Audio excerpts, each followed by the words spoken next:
बिस्मिल्लाहिर्रहमानिर्रहीम सल्लल्लाहु अलैहि वसल्लम। अस्सलाम वालेकुम क्लास 10th। उम्मीद है आप खैरियत से होंगे। हमारे पास 10th क्लास की मैथ की बुक है जिसमें हम डिस्कस करते हैं चैप्टर नंबर 1 और उसकी एक्सरसाइज नंबर 1.3। एक्सरसाइज नंबर 1.3 में हमारे पास है इसका क्वेश्चन नंबर 4 को हम डिस्कस करते हैं। वो कहता है कि अगर z = 4 - 3 आयोटा हो तो तस्दीक कीजिए कि z modulus is equal to minus z modulus is equal to z double bar का modulus is equal to minus z bar का मॉडुलस। ये चारों जो हमारे पास क्वेश्चन की स्टेटमेंट हैं वो कहता है कि इन सब को आपने वेरीफाई करना है कि ये इक्वल है। तो हम आते हैं अपने क्वेश्चन के सोल्यूशन की तरफ।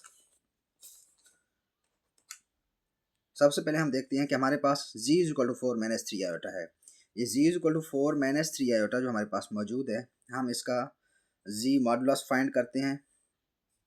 z मॉडुलस जब हम इसका फाइंड करेंगे तो हमारे पास x की वैल्यू जो होगी वो 4 आए और y की वैल्यू हमारे पास है -3। तो हमें इस चीज़ का पता होना चाहिए कि x = 4 और y = -3, क्योंकि हम पहले इसके मॉडुलस मालूम कर चुके हैं पहले क्वेश्चंस में। जो हमारे पास रियल पार्ट होता है वो x की वैल्यू होती है, जो इमेजिनरी पार्ट होता है वो हमारे पास y की वैल्यू होती है। जब हम g का मॉडुलस फाइंड करते हैं तो हमारे पास ये फार्मूला है x² + y² और इसका अंडर रूट हमारे पास है। ठीक है, तो ये हमारे पास बराबर होगा x²। x की जगह हमारे पास वैल्यू दर्ज करेंगे x की 4 का स्क्वायर प्लस y² की जगह y की वैल्यू दर्ज करेंगे -3। तो ये हो जाएगा -3 का स्क्वायर और इसका क्या हो जाएगा, अंडर रूट हो जाएगा। इज इक्वल टू 4 का स्क्वायर 16 और ये प्लस हमारे पास -3 का स्क्वायर हमारे पास प्लस का 9 आ जाएगा। ठीक है, और इसका अंडर रूट 16 + 9 हमारे पास है 25 और ये 25 का अंडर रूट हमारे पास 25 का अंडर रूट हमारे पास 5 ही आएगा। ठीक है, ये हमारे पास, हम इसको नाम दे देंगे इक्वेशन नंबर 1 का और ये हमारे पास होगी इक्वेशन नंबर 1। ठीक है, इसके बाद हम नेक्स्ट आते हैं, हमारे पास मौजूद है -z का मॉडुलस। तो z हमारे पास मौजूद है, तो इस z का हमने क्या करना है, -z फाइंड करना है। जी, -z हमारे पास किसके बराबर होगा, अगर z हमारे पास बराबर है 4 - 3 आयोटा के, तो -z हमारे पास -4 + 3 आयोटा के बराबर होगा। -4 + 3 आयोटा, ये हमारे पास -z है। अब हमने इस -z का मॉडुलस फाइंड करना है। ठीक है, -z का मॉडुलस कैसे फाइंड करेंगे, -z का मॉडुलस फाइंड करेंगे तो अब हमारे पास जो x की वैल्यू होगी वो -4 और y की वैल्यू जो होगी वो 3। जी, -z का मॉडुलस जो फाइंड करना है फार्मूला वही है x² + y² का अंडर रूट हमारे पास होगा। जी, x² x की जगह -4 का मॉडुलस, -4 का स्क्वायर प्लस y² y की जगह उसकी वैल्यू दर्ज करेंगे 3 का स्क्वायर और इसका अंडर रूट हो जाएगा। -4 का स्क्वायर 16, 3 का स्क्वायर हमारे पास हो जाएगा 9 और इस सारे का हो जाएगा अंडर रूट और ये हमारे पास बराबर होगा 16 + 9 का अंडर रूट 25 का अंडर रूट और 25 का जो अंडर रूट है वो हमारे पास क्या आएगा, 5 आएगा, क्योंकि ये 5 का स्क्वायर है। और ये रहे हमारे पास इक्वेशन नंबर 2। इसके बाद हम हल करते हैं, हमें दिया गया था z डबल बार का मॉडुलस। अब पहले हम z को लेकर आएंगे, उसका बार मालूम करेंगे, फिर उसका डबल बार फाइंड करेंगे, उसके बाद हमने उसका मॉडुलस फाइंड करना है। तो z हमारे पास किसके बराबर है, z की वैल्यू हमारे पास दी गई है, गिवन है z = 4 - 3 आयोटा। जी, z = 4 - 3 आयोटा है। अब हमने क्या करना है, z का बार मालूम करना है। z का बार हमारे पास बराबर होगा, जैसे ये हम z का बार फाइंड करते हैं तो आयोटे का साइन चेंज कर देते हैं, जो इमेजिनरी पार्ट होता है उसका साइन चेंज होता है। अब z का डबल बार फाइंड करते हैं, फिर इमेजिनरी पार्ट का साइन चेंज हो जाएगा, प्लस है तो क्या कर देंगे, इसको माइनस आयोटा कर देंगे। अब हमने फाइंड करना है z डबल बार का मॉडुलस, तो हमें x की वैल्यू पता होना चाहिए, रियल पार्ट x के बराबर होता है और इमेजिनरी पार्ट y के बराबर होता है। ठीक है, अब हमने क्या करना है, हमारे पास जो z डबल बार का मॉडुलस है, सेम मॉडुलस का एक ही फार्मूला हम यूज़ कर रहे हैं, वो हमारे पास है x² + y² का अंडर रूट। ठीक है जी, x² x की वैल्यू हमारे पास 4 का स्क्वायर, y² y की वैल्यू हमारे पास -3 का स्क्वायर और इन दोनों का क्या आ जाएगा, अंडर रूट आ जाएगा। इज इक्वल टू 4 का स्क्वायर हमारे पास 16 प्लस -3 का स्क्वायर। ये माइनस स्क्वायर में हमेशा ख़त्म हो जाता है क्योंकि जब पावर उसकी इवन होती है तो माइनस को ख़त्म कर लेते हैं। तो ये हमारे पास 9 हो जाएगा और इसका अंडर रूट होगा 16 + 9 हमारे पास क्या होगा 25 का अंडर रूट होगा और 25 का अंडर रूट हमारे पास क्या होगा 5 होगा। और ये रहा हमारे पास इक्वेशन नंबर 3। इसके बाद हम आते हैं अपने क्वेश्चन की तरफ। जो लास्ट पे हमारा इसका पार्ट रह रहा है माइनस जी बार का मॉडुलस फाइंड करना है। माइनस जी बार का मॉडुलस फाइंड करना है। माइनस जी तो हम पहले फाइंड कर चुके हैं। जी हमारे पास किसके बराबर है? जी हमारे पास बराबर है 4 - 3 आयोटा के। जी हमारे पास बराबर है 4 - 3 आयोटा का। जी हमारे पास 4 - 3 आयोटा के बराबर है। अब हमने क्या करना है माइनस जी फाइंड करना है। माइनस जी हमारे पास किसके बराबर होगा -4 + 3 आयोटा के बराबर हो जाएगा। अब हमने माइनस जी का बार फाइंड करना है। अब हमने माइनस जी का बार फाइंड करना है। जैसे हम माइनस जी का बार फाइंड करते हैं तो इसका मतलब है माइनस जी का बार फाइंड करते वक्त जो हमारे पास इमेजिनरी पार्ट होता है उसका हम साइन चेंज कर लेते हैं। -4 ये -3 आयोटा हो जाएगा। अब हमने माइनस जी बार का क्या करना है माइनस जी बार का हमने फाइंड करना है मॉडुलस। ठीक है, माइनस जी बार का मॉडुलस हम कैसे फाइंड करेंगे? माइनस जी बार का मॉडुलस फाइंड करना है। वही फार्मूला हमारे पास x² + y²। इन दोनों में से हमने x और y की वैल्यू दर्ज करनी है।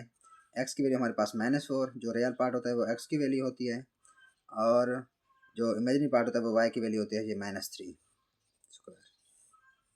जी -4 का स्क्वायर 16 और -3 का स्क्वायर 9। याद रखें हमेशा माइनस स्क्वायर के अंदर जो होती है वो कैंसिल हो जाती है, ख़त्म हो जाती है, प्लस कर जाती है। जब भी पावर जब हम लेते हैं पावर जब भी इवन होगी तो माइनस ख़त्म हो जाएगा। अगर पावर आड रहेगी तो फिर माइनस ख़त्म नहीं होता। इसका अंडर रूट कर देंगे। ये हमारे पास बराबर होगा 16 + 9 25 का अंडर रूट। 25 का अंडर रूट हमारे पास 5 के बराबर होगा और ये हमारे पास इक्वेशन नंबर 4। हम लिख सकते हैं फ्रॉम इक्वेशन 1 2 3 एंड 4 के इक्वेशन नंबर 1 2 3 और 4 के लिहाज से इक्वेशन नंबर 1 में हमारे पास 5 है, इक्वेशन नंबर 2 में हमारे पास 5 है, इक्वेशन नंबर 3 में भी हमारे पास 5 है, इक्वेशन नंबर 4 में भी हमारे पास 5 है। तो हम लिख सकते हैं जी का modulus is equal to minus z का modulus is equal to z double bar का modulus is equal to minus z का बार और इसका मॉडुलस। ये चारों रकमें जो हमारे पास हैं इसके चारों पार्ट्स हमारे जो हैं वो इक्वल आ चुके हैं। तो ये हमारा क्वेश्चन नंबर 4 था। अब हम आते हैं अपने क्वेश्चन नंबर 5 की तरफ।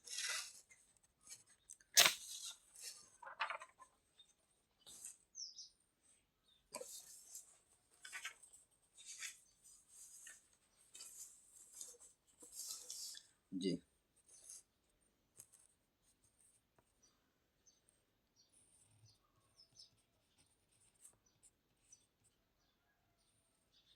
क्वेश्चन नंबर 5 हमारे पास है। वो कहता है कि इफ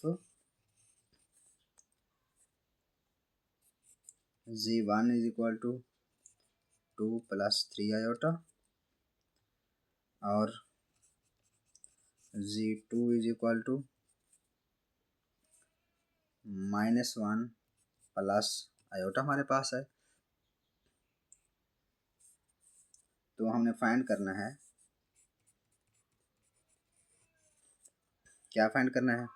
जो नंबर 1 में हमने फाइंड करना है री z1 z2। जी जो नंबर 1 हमारे पास है वो कहते हैं कि री z1 z2। री का मतलब है रियल नंबर। हमने z1 z2 को आपस में मल्टीप्लाई करना है और जो उसका आंसर आएगा उसमें से जो रियल पार्ट है उसी को हमने आंसर में शुमार करना है, क्योंकि उसने पहले से हमें बता दिया है कि आपने इसका जो है ना वो रियल पार्ट लिखना है। तो हमने इसका रियल पार्ट लिखना है। हम अपने क्वेश्चन को सॉल्व करते हैं। z1 z2 हम पहले फाइंड करते हैं z1 z2। ठीक है, z1 की वैल्यू हमारे पास है 2 + 3 आयोटा इंटू z2 की वैल्यू हमारे पास है -1 प्लस आयोटा। अब हम बारी बारी इनको मल्टीप्लाई करेंगे। 2 मल्टीप्लाई होगा -1 से और प्लस आयोटा से। ये 2 1 का 2 आ जाएगा और ये प्लस 2 आयोटा आ जाएगा, ठीक है। 2 1 से ज़रा होगा तो माइनस का 2 आएगा, और 2 प्लस आयोटा से मल्टीप्लाई होगा तो 2 आयोटा आ जाएगा। अब 3 माइनस 1 से मल्टीप्लाई होगा माइनस 3 आयोटा, ओ सॉरी, हाँ जी, माइनस 3 आयोटा, और ये प्लस प्लस जो है ना ये प्लस आ जाएगा 3 1 का 3 आयोटा मल्टीप्लाई आयोटा, तो ये हो जाएगा आयोटा का स्क्वायर, और ये हमारे पास बराबर होगा -2 प्लस का 2 आयोटा माइनस का 3 आयोटा, तो ये माइनस का आयोटा होगा, और प्लस का 3 आयोटा स्क्वायर की जगह हमने लेना है -1, ठीक है। अब क्या करना है, -2 माइनस आयोटा और ये प्लस माइनस माइनस का 3, ठीक है जी। माइनस का 2 है माइनस का 3 है, तो ये माइनस का 5 और ये माइनस का आयोटा हो जाएगा। अब हमने ये फाइंड कर लिया है Z1 और Z2। अब हमने इसका रियल पार्ट लिखना है, तो हम लिखते हैं real part of Z1 Z2। Z1 और Z2 का जो हमारे पास रियल पार्ट है वो किसके बराबर है, ये इमेजिनरी पार्ट है और ये रियल पार्ट है, तो लिख सकते हैं -5। तो हमारा इसका आंसर क्या रहा, -5 रहेगा, ठीक है। इसके बाद हम आते हैं अपने जूज नंबर 2 की तरफ। जूज नंबर 2 में हमारे पास गिवन है, वो कहता है इमेजिनरी पार्ट आपने लिखना है Z1 Z2 का, Z1 और Z2 का इमेजिनरी पार्ट लिखना है। बात वही है जो हम जो पहले 1 में हल कर चुके हैं। क्या मतलब, हमारे पास हम वैसे ही इसको मल्टीप्लाई करना है, जब सेम कर चुके हैं। Z1 Z2 is equal to 2 plus 3 iota -1 plus iota -2 plus 2 iota -3। Same जब इसको मल्टीप्लाई कर लेंगे तो हमारे पास Z1 Z2 तो आ चुका है -5 माइनस आयोटा, इसका रियल पार्ट हमने -5 कर लिया। अब इमेजिनरी पार्ट इसका फाइंड करते हैं, तो जब हम इसका इमेजिनरी पार्ट फाइंड करेंगे तो जिसके साथ आयोटा लगा हुआ हमारे पास इमेजिनरी पार्ट है, इसके साथ इसका कोफिशिएंट कौन सा है, कोई कोफिशिएंट नज़र नहीं आ रहा, तो इसका मतलब है इसका कोफिशिएंट होगा 1, लेकिन इसका माइनस का साइन है तो इसके साथ माइनस साइन लगाएंगे, ठीक है।